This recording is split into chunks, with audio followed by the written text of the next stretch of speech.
Well, welcome to Ag in Motion here at the show site in near Langham, and I'm with John Maltman from Highline, the manufacturer of this new bale processor behind us. John, now you're telling me that this is a very new introduction to the market.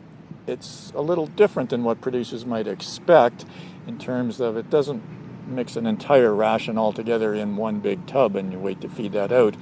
And the result of that is it's a little bit faster and a little more flexible in the field. That's right. Tell me about that. Yes, this is our 1251. We've been working on it now for intensively now about 3 years. We have a number of units out in the field in Canada and United States, and we're following them very closely to see how they perform for the producer. We had an idea in mind that, yes, there is equipment out there that can mix. On occasion, it's a little slow. And so if we could address that issue, as we were discussing earlier, I have 3 basic issues I like to really introduce with the producer, and I know I'll get his attention if I do that. I need to save him time, I need to reduce his cost, or I need to increase his income, preferably all 3. So this is what this machine is intended to do. You'll see 2 chambers on that machine, and it allows me to put a high nutrient dense material, hay, and a lower nutrient dense material such as a crop residue in the back, and I can blend them according to a specified aggression level. And you can change that as you're out. If you have a batch of young heifers or older cows that have different feed requirements, that can be changed without emptying and remixing. I can change it, and those aggression settings go from 1 to 5 depending on the type of material you're using. If you're using bale silage, it's a heavier material, so with a little practice and some experience, that producer can set it according to what their nutritionist has said that specific group of animals requires. And that's where the time saving comes in, you think, on this machine? That's where it does, and of course there's no pre-chop time period required, and that could be anywhere from 15 minutes to a half an hour. We can simply load the machine and go. And this is, it holds 2 different bales at the same time, and you can put a grain ration on as well.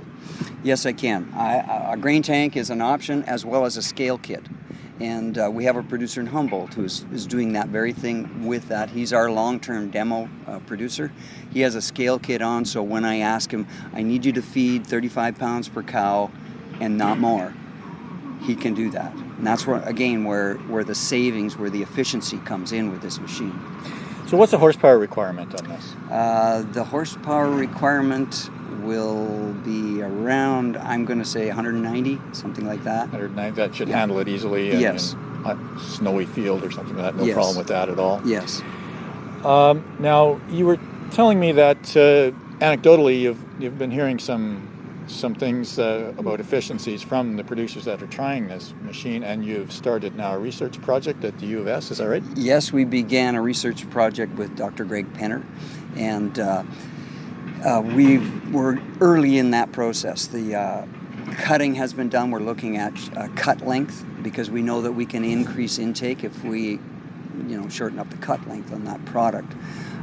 We can also improve efficiency and utilization of forages over the year, reducing forage requirements over long hay 20-25%. And that's where the saving money advantage It's a big number, and so we're exploring that. So this machine, though, even though it's pretty new, it is on the market, and producers can order one. Yes. And it's made here in the prairies as well. In Vonda, Saskatchewan, right at our plant, yes.